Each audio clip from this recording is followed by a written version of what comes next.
Yeah, so I know that IDEO was involved in the Vocera product development. Yes. And I think this is an interesting case around not only developing a product, but also in getting the product market fit Yes. just right. Yes. Yes. And maybe you can say a few words about what you remember about that when Sure.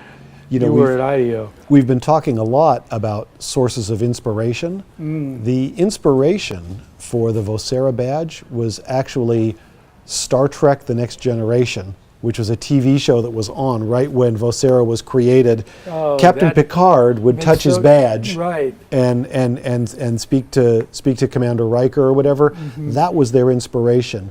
They were really hoping to name the product TrekLink, but I think that was copyrighted by the Star Trek folks. People, and they couldn't get that name. Yeah.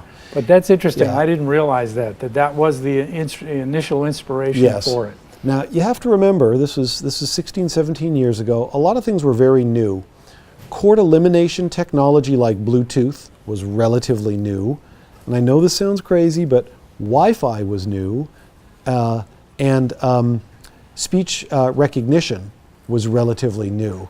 So the idea that, I could say, get me Mike Lyons, and that a back-end server somewhere would interpret what I said and cause your badge to buzz, that was remarkable 17 years ago. We've come a long, long ways.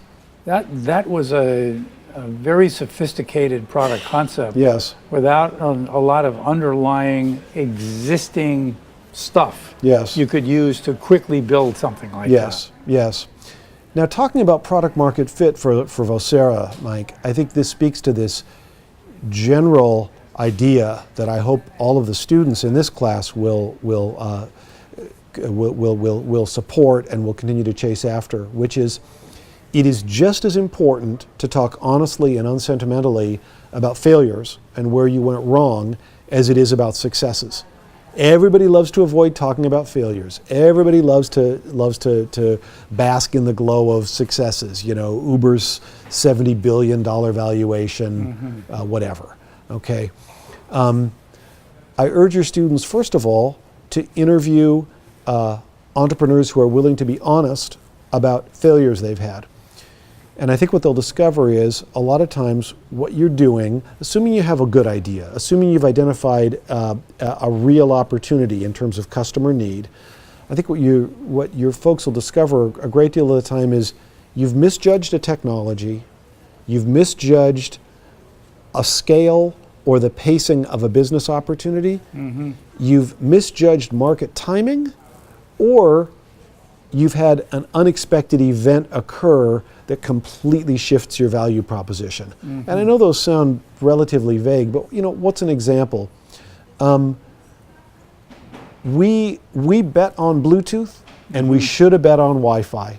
Right. And it cost, quite frankly, the founders of Vocera a significant fraction of their equity to get additional rounds of funding in order to correct that. The other thing I will say is, I think it extended the introduction of the It sure product did. by about a year. it sure did. Like that. It sure did.